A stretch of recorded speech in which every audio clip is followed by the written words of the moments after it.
Thank you, Mr. Toastmaster. Fellow Toastmasters, welcome guests. When I found out that the topic of the speech was persuade with power, immediately I thought of something that I love, drinking water. This, and that guy over there is what I bring to work every day. I fill it up in the night and I bring it home, bring it to work the next day, and that's my water intake, about 3 gallons a day. I just like to drink water, and I thought, wow, I should persuade other people to drink more water, because water is great. It helps your skin, it helps your organs function. The list could go on and on. But I had 2 calls to action myself while I was preparing for that speech. And I'll share those with you as we go through, because that kind of morphed the topic of this presentation. When you think hydrate or die, this is probably what you think of. And there was a gentleman such as that, as I was holding onto my canteen at Navy Officer Candidate School. He said, "Good, get on your face. Down, up, down, up. Get on your feet. Hydrate. You understand? Hydrate." So that's maybe where I was going with the initial topic, and I enjoyed that because I like to hydrate.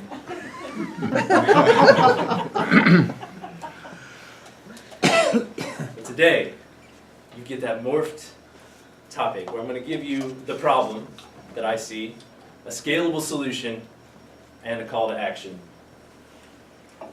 Most of you guys probably know a fact about like this. There's roughly 70% of the earth is covered by water. Okay. 2.5% of that is fresh water. 2.5% of the water on the earth is fresh water. And in fact, only 1% is drinkable. The rest is captured in ice caps or in groundwater and other places. So we have about 1% of the Earth's water is drinkable. So by 2025, an estimated 1.8 billion people will live in areas plagued by water scarcity, with 2/3 of the world's population living in water-stressed regions as a result of growth, use, and climate change. My first call to action happened. My sister-in-law is a children's pastor, and occasionally she gets to do sermons at her church, and I watched one of these, and she had a recurring theme of see a need, meet a need. See a need, meet a need. I saw a need, my first call to action. Today, that was 2025, today, 1,000 children die each day due to dirty water and poor hygiene and sanitation. So instead of persuading you and I that we need to drink more water, hydrate or die, these people need water or they will die. So my problem is people are in need. There's a great need for fresh drinking water around the globe. A scalable solution.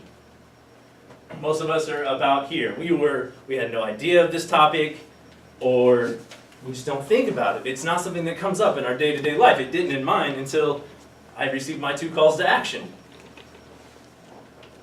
I say step 1. Simple bottle of water, which you all have. Feel free to drink, enjoy. This isn't a convicting speech. This is for everybody to enjoy. Part of that skin clarification process. A simple bottle of water. What I propose is maybe have an extra bottle of water in your car or in your purse or your bag, and when you see Brad running and he forgot his water, you reach your hand out the door and give it to him. Or you're driving along, you've just finished your grocery shop, you're at the stoplight, you're waiting, there's a guy that's asking for food or something, right? Roll down, hand the guy a bottle of water. He's one of those guys that's in need of fresh drinking water. Scalable solution. That's one potential, very easy, applicable solution I have. On the other end of the scale, we have a well.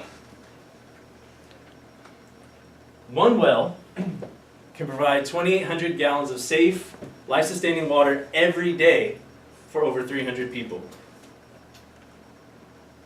And I marked my reference right there. World Vision is a reputable organization that will build these wells in places of need.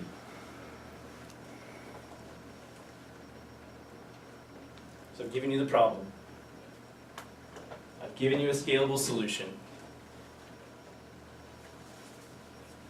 Start down here and feel what you feel comfortable doing. But there is a need, and I'm calling you all to the need. So Toastmasters, you may ask me, what do we do? And I would say, those that have water should share with those that do not have water. Mr. Toastmaster.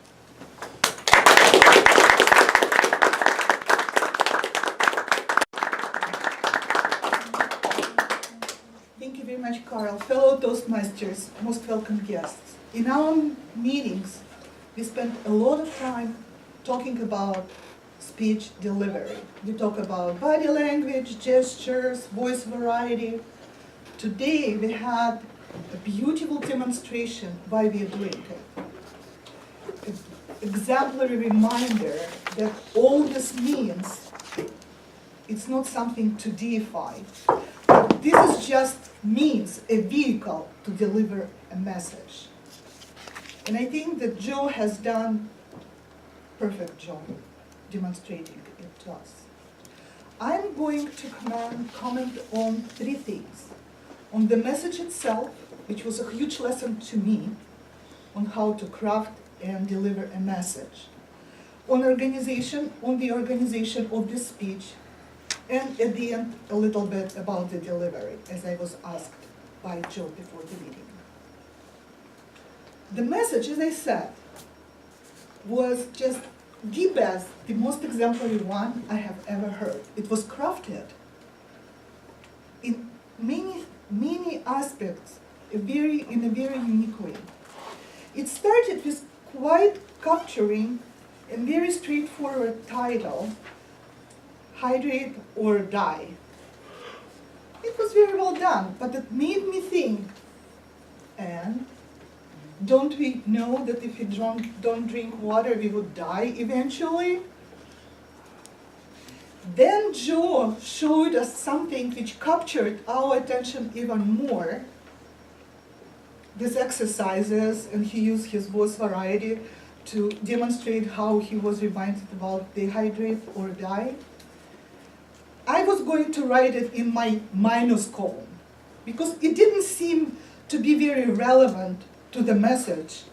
And we usually try to remove everything which is not relevant to the message. But now when I think about clean water and 1,000 kids who are dying because there is lack of clean water in their environment, I have this anchor to this phrase, hydrate or die. I may forget where it comes from, but I will remember the message.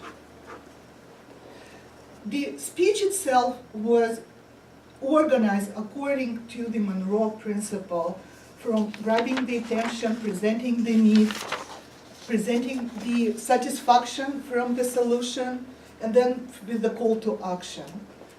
One thing I think you should be working on in your next speech is to maybe start working with the conclusion, because the conclusion seemed a little bit weak.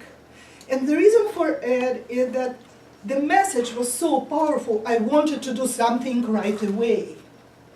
And no matter how much I appreciate Brad, sharing the bottle with him wasn't something I was supposed to do at the moment. I needed an example of what I can do right now. Wonderful speech. I'm impressed and persuaded. Thank you very much.